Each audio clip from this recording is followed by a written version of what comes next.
Guys, मैं रुखसार साहब, मैं गुलजार अहमद, मैं असद याकूब। आप देख रहे हैं जिम 30 करेक्शन यूट्यूब चैनल। आपका हमारे इस चैनल पर दिल के तहे से वेलकम। अगर आप देखना चाहते हैं करेक्शन वीडियो तो हमारा चैनल जरूर सब्सक्राइब करें। उम्मीद करते हैं आप खैरियत से होंगे, यूं हंसते और मुस्कुराते रहें। जी, आज बड़ी इंटरेस्टिंग वीडियो, प्रशांत सर की वीडियो, बड़ा इंटरेस्टिंग टॉपिक है कि 2023 की एसओ मीटिंग हो रही है इंडिया में, और इंडिया ने बुलावा सबने भेजा है या कोई इन्विटेशन दिया है फॉरेन मिनिस्टर हमारे जो बिलावल भुट्टो साहब और हमारे चीफ जस्टिस को। ये बड़ी चौंका देने वाली बात है। देखते हैं सबसे पहले वीडियो, फिर देते हैं अपना रिएक्शन। नमस्कार नहीं, welcome you all to world affairs. मैं हूं प्रशांत धवन। नाउ हाल ही में आपने बहुत से आर्टिकल्स पढ़े होंगे इसके बारे में, नहीं पढ़े मैं आपको दिखा देता हूं। यहाँ पे आप देख पाओगे लिखा हुआ है कि इंडिया ने इनवाइट किया है पाकिस्तान के चीफ जस्टिस और विदेश मंत्री को एससीओ की मीटिंग्स के लिए। मतलब कि पॉसिबिलिटी है अगेन, इंडिया ने अपनी तरफ से तो पाकिस्तान के विदेश मंत्री बिलावल भुट्टो, जिन्होंने हाल ही में पीएम मोदी के बारे में काफ़ी आपत्तिजनक शब्द यूज़ किए थे, इनको इनवाइट किया है इंडिया में एससीओ की मीटिंग के लिए। ना मुझे पता है आप में से कुछ लोग क्वेश्चन पूछोगे, बिलावल भुट्टो ये वही आदमी है ना जिसकी रिसेंटली एक वीडियो वायरल हुई थी, नाच रहा था? नहीं। तो मैं ये बता दूं कि जो बहुत सारे आर्टिकल पब्लिश हुए थे कि ये बिलावल भुट्टो है जो आदमी नाच रहा है एक इंडियन गाने पे, तो इसकी शक्ल है बिलावल भुट्टो जैसी, ये बिलावल भुट्टो नहीं है, ठीक है ना। अब आते हैं इंडिया के इनविटेशन पर। भारत ने तो अपनी तरफ से पाकिस्तान को इनवाइट कर दिया, मगर क्या पाकिस्तान इंडिया का इनविटेशन एक्सेप्ट करेगा या नहीं करेगा, इस पर एक बहुत ही बड़ा प्रश्न चिन्ह है। क्योंकि देखो, पहली बात तो 2023 ना in terms of Jio politics India के इतिहास का सबसे बड़ा साल है, क्योंकि ऑलरेडी आप देखो इंडिया इसी साल होस्ट करने वाला है G20 समिट। ये मोस्ट प्रॉब्ली सितंबर महीने में होगा। उससे पहले भी बहुत सारी मीटिंग्स होगी G20 की। उसके अलावा जो शंघाई कॉरपोरेशन ऑर्गेनाइजेशन है, जिसके हेडक्वार्टर्स कहाँ पे आपको मिलेंगे, बीजिंग में। ये हल्का सा ट्रिक क्वेश्चन है। लोग समझते हैं कि संगठन के नाम में शंघाई है तो जो इसके हेडक्वार्टर्स हैं ये भी शंघाई में होंगे, but they are in Beijing. तो जो ये ग्रुप है 8 कंट्रीज का, जिनके मेंबर्स आप देख पा रहे होगे स्क्रीन पर, इनकी कई मीटिंग्स इस साल भारत में होनी है, including the SCO head of states meeting. जी हाँ, पॉसिबिलिटी है अगेन, सब कुछ अगर सही तरीके से हुआ, कुछ प्रॉब्लम नहीं आई, तो ये भी पॉसिबिलिटी है कि पाकिस्तान के प्रेसिडेंट भी इंडिया आ सकते हैं। अभी के लिए तो खैर हमने विदेश मंत्री को ही इनवाइट किया, क्योंकि एससीओ की ना वेरियस फॉर्म्स की मीटिंग होती है। यहाँ पर विदेश मंत्री भी मिलते हैं, काफी बार रक्षा मंत्री भी मिलते हैं, प्रधानमंत्री भी, हेड ऑफ स्टेट भी। तो आजकल जो बात चल रही है वो 2 मीटिंग्स के ऊपर है, एक तो चीफ जस्टिस की मीटिंग, दूसरी विदेश मंत्री की मीटिंग। नाउ कई लोग अब ये कह रहे हैं कि पाकिस्तान मोस्ट प्रोबेबली इंडिया का इनविटेशन डिक्लाइन कर देगा, रिजेक्ट कर देगा। इसका रीजन ये बताया जा रहा है क्योंकि G20 समिट जो इंडिया होस्ट करेगा ना, उसकी कुछ मीटिंग सिंस इंडिया करवा रहा है जम्मू कश्मीर यूनियन टेरिटरी में, तो पाकिस्तान ने उसके प्रोटेस्ट में G20 मीटिंग्स को बॉयकॉट करना स्टार्ट कर दिया है और बाकी कंट्रीज को भी रिक्वेस्ट करी है कि G20 समिट इंडिया में जो होगा इसको बॉयकॉट कर दो। उसके अलावा हमने ये भी देखा है कि इंडिया ने एक बहुत ही बड़ी वर्चुअल मीटिंग करी थी ग्लोबल साउथ की। बड़ा इनिशिएटिव था इस टॉपिक पर। बाय द वे, मैंने वर्ल्ड अफेयर्स इंग्लिश चैनल पर एक अलग से वीडियो भी करी थी अपलोड कि ग्लोबल साउथ बेसिकली है क्या। तो इस समिट में भी पाकिस्तान ने भाग नहीं लिया था। और अगर आप ये सोच रहे हैं कि देखो शंघाई कॉरपोरेशन ऑर्गेनाइजेशन, इस ग्रुप की बात कुछ और है, यहाँ पे तो चाइना भी इन्वॉल्व है, यहाँ पर तो रशिया भी इन्वॉल्व होगा, तो पाकिस्तान इस ग्रुप को इग्नोर नहीं कर पाएगा। तो देखो, पाकिस्तान ने हिंट दे दिए हैं। जैसे मैंने आपको बताया, एससीओ की ना बहुत सी एक्टिविटीज होती है, इनकी विदेश मंत्री की मीटिंग्स होती है, पीएम की मीटिंग एंड सो ऑन। उसी के साथ साथ एससीओ का एक फिल्म फेस्टिवल भी होता है। अब पाकिस्तान ने हाल ही में जो एससीओ का फिल्म फेस्टिवल हुआ मुंबई में, इसको भी स्किप कर दिया, नहीं तो पाकिस्तान की कुछ मूवीज थी ये यहाँ पर दिखाई जानी थी। और बाय द वे, ये फिल्म फेस्टिवल वैसे शुरू होगा 27 जनवरी को और खत्म होगा 30 जनवरी को। तो सिंस पाकिस्तान G20 को लेकर एंटी इंडिया है, एससीओ फिल्म फेस्टिवल में भी ये अपनी कोई मूवी नहीं भेज रहे, तो इसलिए अब देखिए क्वेश्चन रेस किए जा रहे हैं कि इंडिया ने तो इनवाइट कर दिया, क्या पाकिस्तान ये इनविटेशन एक्सेप्ट करेगा या नहीं। ना हमें यहाँ पर वैसे ये भी देखना होगा कि पाकिस्तान के जो इंटरनल पॉलिटिक्स है उसका भी काफ़ी बड़ा इन्फ्लुएंस होगा इनके इनविटेशन एक्सेप्ट करने पर या ना करने पर। अब यहाँ पे आप देख पाओगे पाकिस्तान के पीएम की ट्वीट है, ये अपने पूरे देश से माफी मांग रहे हैं। ये कह रहे हैं, on behalf of my government I would like to express my sincere regrets for the inconvenience our citizens suffered due to power outage yesterday।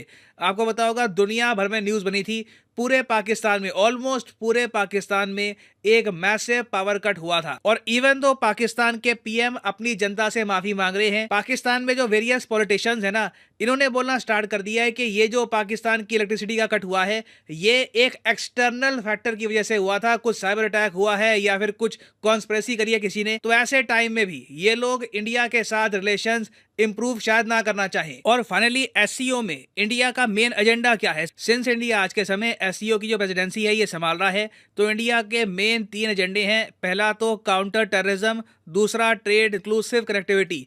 Now counter terrorism एक ऐसा टॉपिक है जिसको पाकिस्तान यूजुअली अवॉइड करता है, तो ये भी एक काफी बड़ा फैक्टर है कि हो सकता है कि पाकिस्तान पार्टिसिपेट ना करे। मगर लार्जर क्वेश्चन यहां पर यह है कि अगर पाकिस्तान एससीओ समिट में पार्टिसिपेट नहीं करता तो इससे ना SCO as a global group काफी कमजोर दिखेगा, क्योंकि एससीओ के बहुत सारे मेंबर तो है नहीं, गिनती के 8 मेंबर हैं। उनमें से एक मेंबर कंट्री अगर एक समिट ही अटेंड ना करे ना, तो उससे एससीओ की बहुत ही खराब पिक्चर जाती है ग्लोबली। तो इन दी एंड आप देखोगे कि चाइना का भी कहीं ना कहीं से पाकिस्तान पर प्रेशर आना स्टार्ट हो जाएगा कि आपको ये समिट अटेंड करना होगा, चाहे आपके विदेश मंत्री ना जाएं, इवेंचुअली आपके प्रेसिडेंट को तो इंडिया जाना ही होगा।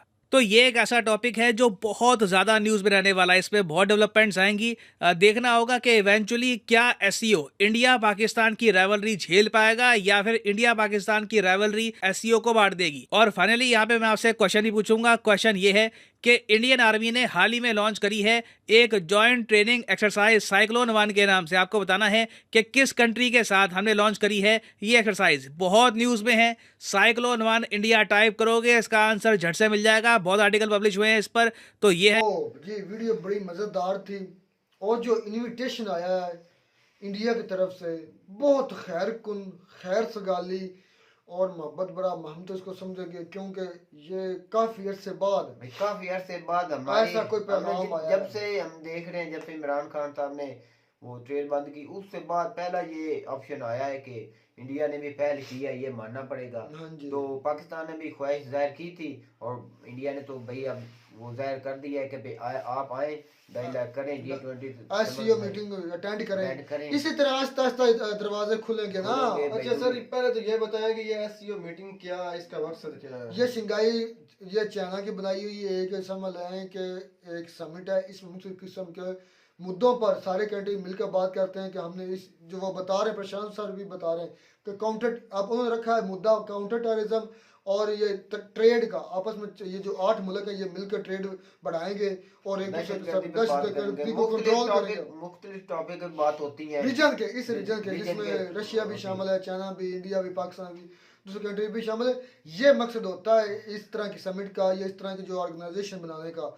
तो पाकिस्तान को मेरे ख्याल में जरूर जाना चाहिए, 100% जाना 100% ये मौका नहीं गंवाना चाहिए। आज मैं कहूँगा, आज मैं एक ही बात कहूँगा, अगर पाकिस्तान ने अपने ऊपर से दहशतगर्दी का धब्बा मिटाना है ना, तो चाहे वो इंडिया में, चाहे वो चाइना में, दुनिया के किसी हिस्से में भी अगर ऐसा कोई प्रोग्राम या कुछ मतलब काउंटर टेररिज्म काम भी हो रहा है, हाँ, तो आप इस मुल्क के वजीर आजम को भी जाना चाहिए, जिसको भी वो बुलाएं उन्हें जाना चाहिए। लाजमी नहीं कि इंडिया में जहाँ पर भी इन्हें बुलाया जाए। जैसे इमरान खान साहब गए थे, जब ये, अब मैं वो बात है तो नहीं टॉपिक के मुतल्लिक, लेकिन वो मेरे ज़ुबान ज़रा उसमें आ गई कि जैसे ये इस्लामिक फोबिया के लिए वो गए थे और ज़रा आलमी वर्ल्ड पर उन्होंने दिमाग क्लियर किया था। वो दिमाग, वो तो सारी कंट्रीज जाते हैं, वो तो सारी कंट्री को जो वज़ीर आज़म वो जाना पड़ता है यूएन की जो होती है मीटिंग जगह। लेकिन इसमें आप 8 कंट्री पहले हैं। अगर वो जिस तरह प्रशांत से बताया कि 8 कंट्रीज में से एक कंट्री नहीं जाएगा तो कितना बड़ा इम्पैक्ट पड़ेगा। पहले ही 8 कंट्री, तो चाइना बड़ा फोर्स करेगा पाकिस्तान को जाना पड़ेगा और जाना भी चाहिए। ना करे, पाकिस्तान को कोई बहाना नहीं लगाना चाहिए, कोई, मैं कहता हूँ जाना चाहिए 100%, मैं कहता हूँ 110% जाना चाहिए। इसलिए कि पाकिस्तान के पहले हालात खराब हैं, इसकी वजह से चाइना से भी हाथ धो जाएगा और पूरी जो गल्फ कंट्री है उससे भी हाथ धो जाएगा। ये बेवकूफ़ी नहीं करनी चाहिए हमें। यार मसला ये नहीं है कि ये बेवकूफ़ी करेंगे, मसला ये है कि ये अपनी सियासत चमकाएंगे। भाई नहीं, वो कीड़ा एक है ना जो जम्मू कश्मीर का कीड़ा है, वो नहीं जाने देगा यार उसमें तो ये भी मसला नहीं है। वो भाई। कीड़ा वो कीड़ा है भाई, वो कीड़ा मरेगा तो कोई बात और वो कीड़ा होगी। मारना पड़ेगा हमें और जाना चाहिए हमें। कोई उसकी स्प्रे याद हुई कि अभी तक नहीं कोई हुई? भाई वो स्प्रे इमरान खान साहब ने तैयार की तो थी, अब पता नहीं वो कब स्प्रे करते हैं, तो वो चलते हैं तो। असल में पता बात क्या है कि काफी अरसा हो गया, यकीन करें मैं तो मैंने मुशर्रफ के जब दौर आपने ये वीडियो सिलेक्ट की थी ना, मैं कहता हूँ भाई बहुत अजूबा हो जाएगा जब ये दोनों मुल्क जाएंगे इंडिया में, जो हमारा जो है। अच्छा, अगर पाकिस्तान इंडिया में चला जाता है, ये मीटिंग करता है, तो ये जो वर्ल्ड कप की ले आ है ना, कि हर पाकिस्तान चीज की में जगह- हर बर्फ चीज पिघलने लग पड़ेगी, फिर पाकिस्तान और इंडिया की ट्रेड भी शुरू हो ट्रेड भी जाएगी। शुरू हो सकती है भाई। फिर पाकिस्तान के पास भी ये होगा भी जब हम चले गए अब, तो अब हम ट्रेड भी चला लें, ट्रेड भी खोल चला लें, लें। तो मेरे ख्याल में चले जाना इंडिया ने चाहिए। पहल की है, ये तो बहुत अच्छा काम किया है, तो हमें जो वो और कीड़ा है ना, भाई उन्होंने हर मामले में पाया कि जब अटल बिहारी वाजपेयी इधर लेकर हाँ। आए थे, बस वो भी खैस गाली का पैगाम लेकर आए थे कि हम अमन के साथ रहें। तो जो दहशतगर्दी पे मैं जो 100% बात करता हूँ, इमरान खान साहब ने काम किया है, और कोई दहशतगर्दी इस वक्त नहीं है नहीं जो अब शुरू इंडिया, दोबारा हो गई है। नहीं इंडिया के अंदर जो होती थी ना, जम्मू कश्मीर में या मुख्तलिफ इलाकों में पाकिस्तान की तरफ से होती थी, वो मैं कहता हूँ अब ना होने के बावजूद ऐसी कोई बराबर वाकया है, भी नहीं बिल्कुल। हुआ। तो ये अच्छी बात है कि हमें हर चीज भूल कर इंडिया में जाना चाहिए और हर शोबे पर बात करनी चाहिए, वो कीड़ा भी और मार देना चाहिए। पाकिस्तान को इससे पाकिस्तान को ज्यादा फायदा। अब देखें रशिया भी तरक्की है, अच्छा मुल्क है, उसमें बहुत ज्यादा पावरफुल कंट्री है, चाइना भी, इंडिया, मतलब ये सारे का ऐसा सारी ब्लॉक है जिसके पास ट्रेड के मौके हैं, जो जिससे पाकिस्तान ट्रेड करके बहुत ज्यादा पैसा कमा भी सकता है और उनसे फायदा भी ले सकता है, और उनके साथ अपने समझ लें कि हर किस्म की सलाहियतें बढ़ा सकता है। कोई भी सलाहियत किसी शोबे में भी हो, ज्यादातर पाकिस्तान को आईटी के शोबे में इंडिया की बहुत ज्यादा हेल्प की जरूरत है। चाइना से ज्यादा उनकी आईटी चलती है, दुनिया में सबसे ज्यादा बड़े जो बड़े ओहदों पर उनके बैठे सीईओ बैठे हैं, तो इसलिए पाकिस्तान को ये चीजें मद्देनजर रखनी चाहिए और जाना चाहिए। अच्छा बात भाई, मुझसे सर सुनिए। मैं आपकी बात, वीडियो कंप्लीट होगी, मैं ज़रा सा बात करता हूँ कि क्या आपको क्या लगता है कि अगर पाकिस्तान के बिलावल भुट्टो साहब जाते हैं तो उनमें क्या ऐसी कॉन्फिडेंशियल या कोई ऐसी क्वालिटी है कि वो अपनी बात वहाँ पर कोई मनवा सकेंगे या कोई तरीके से या भाई उनसे उनका बात कर सकेंगे? उनका जाना ही एक ना, वो चाहे जिस तरीके से ओ, भी मैं बात भाई करे। बात करने का मैं मकसद- आपको बता मैं मेरी बात मैं कंप्लीट करता हूँ। बात मेरे करने का मकसद ऐसा है कि कोई ऐसा बंदा भेजें जो काबिल है, जिसे बात करने का पता है और जो इस चीज के बारे में जानता हो। पाकिस्तान में मेरा बात काबिल करने का कौन है? मतलब ये काबिल है, कौन है? एक से एक बड़े पे हैं। कौन सा मुझे एक उनको बता कौन दो। सामने कौन आने दे? वही तो भाई बात तो है ना। आपका मुल्क इतना स्ट्रांग हो ना, हर आदमी काबिल हो जाता है। आपका मुल्क ही इतना डिग्रेड किया चलें जी, उन्होंने। ये बहुत अच्छा यार हमारे लिए पैगाम कोई है। भी जाएगा ना, सिर्फ Invitation। रिप्रेजेंट करना हाँ, चाहिए, represent जाना जाना चाहिए, चाहिए, हाजिरी बस निभानी मुख्य चाहिए। बात है। उम्मीद करते हैं आपको हमारी वीडियो अच्छी लगी होगी। वीडियो अच्छी लगी तो हमारे चैनल जरूर सब्सक्राइब करें। मिलता है नई वीडियो में नए टॉपिक के साथ, तब तक दीजिए इजाजत। अल्लाह हाफिज़।